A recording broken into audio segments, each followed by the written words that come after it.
நிற்கவும் உயிர்கள் உலகத்தை தாழ்த்தி இறைவனை பிடித்து நின்று உயர்ந்த சரிதங்களை புராணத்தில் காணப்பெறுவன. உலகியல் இன்பங்களை நம்ம கீழே பிடிச்சி இழுத்துட்டே தான் இருக்கோம். அதே மாதிரி மேல சாமி பிடிச்சி இழுத்துட்டு இருப்பாரு. இதையெல்லாம் புதறி எறிஞ்சிட்டு மேல போகணும்.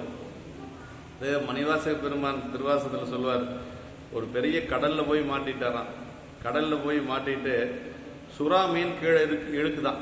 ஒரு சுறா மீன் அவர் பிடிச்சிருச்சு. அப்படி சுறா மீன் சொல்றது என்னன்னா உலகியல் இன்பங்கள். சுறா மீன் கீழே பிடிச்சு அவர் இழுக்குது.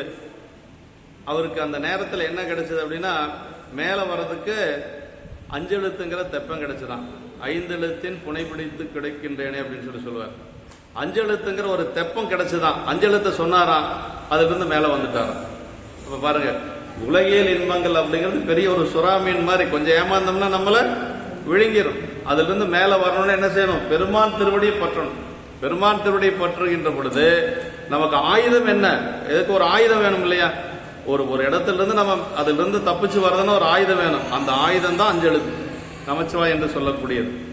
அப்பர் சாமிகளை கல்லுல கட்டி கடல்ல போட்டாங்க. எப்படி மேல வந்தார்? சொற்றுணை வேதியன் சோதிவானவன் பொற்றுணை திருந்தடி பொருந்த கைதொல கற்றுணை பூட்டியோர் கடலில் பாய்ச்சினும் நற்றுணையாவது நமச்சிவாயவை அப்படின்னாரு.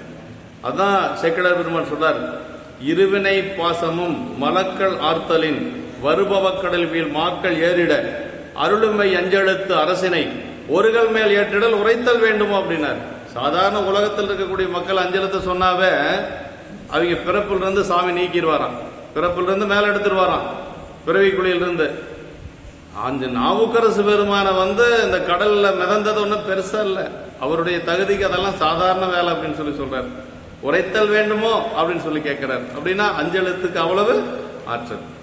அதான் அந்த திருவாசகத்திலே அதான் சொல்றாருங்க. அருமையான இடம். இப்படி இதுல இருந்து வெளியில வரணும் அப்படின்னா என்ன செய்யணும்? நாம பெருமான் திருவடியை பற்றணும். அதான் ரொம்ப முக்கியம்.